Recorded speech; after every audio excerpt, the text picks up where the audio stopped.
You ever wake up thinking it's just another quiet morning, only to find out by lunchtime your whole world's been torn apart?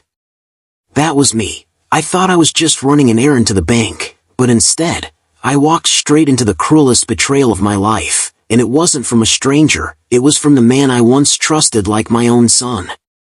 My name's Frank, I'm 68 years old, retired after 42 years driving trucks across this country. I've seen every highway, every rest stop, and more sunrises than I can count. These days, my mornings are slow. I brew my black coffee, sit on my porch swing, and listen to the cicadas. On the wall inside, there's a photo of my late wife, Mary, next to her, my daughter, Sarah, and my 2 grandkids smiling like the world's still simple. I sacrificed most of my life out on the road, missing birthdays and anniversaries, just so my family could have something better, and I thought, finally, I'd earned some peace, but life had one more storm waiting for me. It started small. My son-in-law, Mark, slick haircut, fancy watch, the type who always has some big idea, younger guy, always talking fast, always glued to his phone. From the day Sarah brought him home, I wanted to believe he was good for her, and I tried. God knows I tried. But there were cracks. He'd call me old school, smirk whenever I mentioned how things used to be. At Sunday dinners, he'd brush me off. Don't worry about it, Frank, you wouldn't understand how money works these days. He'd laugh while my daughter looked embarrassed. I let it slide, because family's supposed to stick together. When Mary got sick years ago, I nearly drained myself paying the bills, but I made sure Sarah and the kids never saw the struggle. Later, when I finally retired, Mark offered to help me manage things. He said, "Don't stress about paperwork, Frank, I'll take care of it, you've done enough." He slid papers across the table, calling them routine, and maybe I was tired, maybe I trusted him too much, but I signed. Back then, I didn't know those shaky lines on that paper weren't just signatures, they were the beginning of my undoing.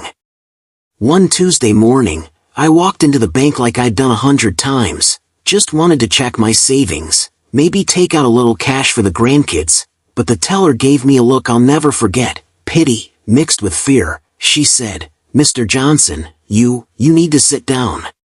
The manager came over with a folder. My retirement account, everything I'd worked for, was empty, every last dollar drained. My hands started to shake, I couldn't breathe.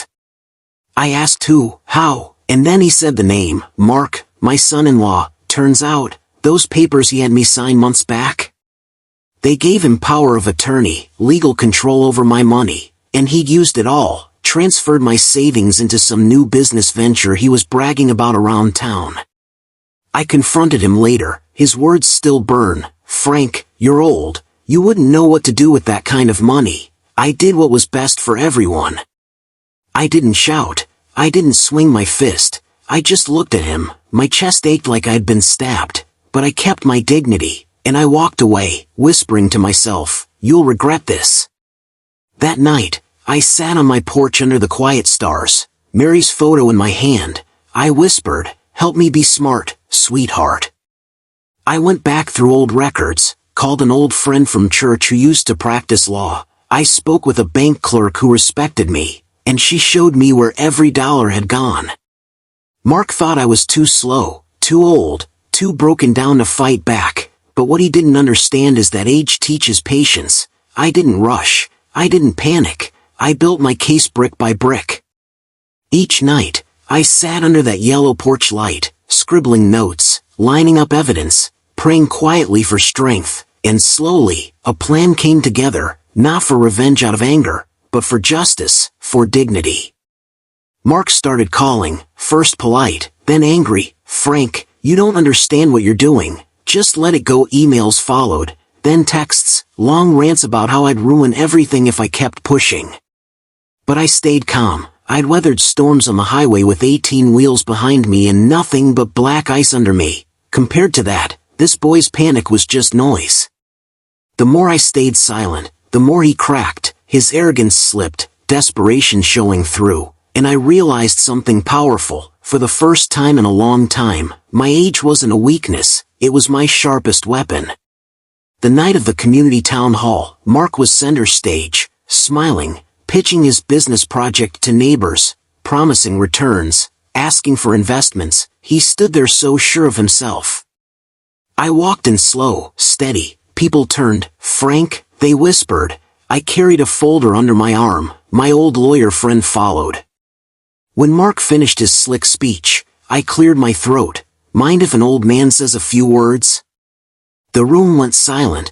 I stepped forward, pulled out the papers, and read aloud every detail, dates, transfers, signatures, every dirty thing Mark had done with my money.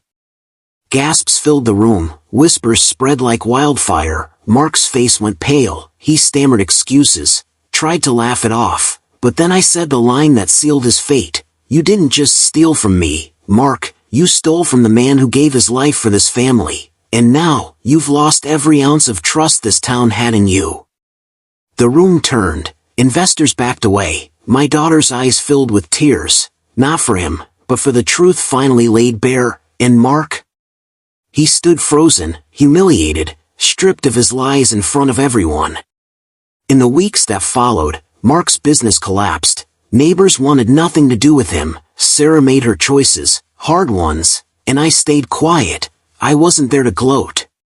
Instead, I went back to my porch, the sun setting, the sound of cicadas humming, the old rocking chair creaking beneath me. I thought about the roads I'd traveled, the sacrifices I'd made, and the betrayal I'd endured. And I realized something simple. This country, this life, it's not about shortcuts or fast talk. It's about loyalty, hard work, grit, and no matter your age, no one has the right to take that from you. Life may break your heart, people you love may betray you, but dignity can never be stolen, unless you hand it away. I'm Frank, and that was the day a simple bank visit became the fight that gave me my dignity back. Now tell me, have you ever been betrayed by someone you trusted most? Share your story below, and if mine touched you, subscribe, because sometimes, the hardest lessons in life come when we least expect them.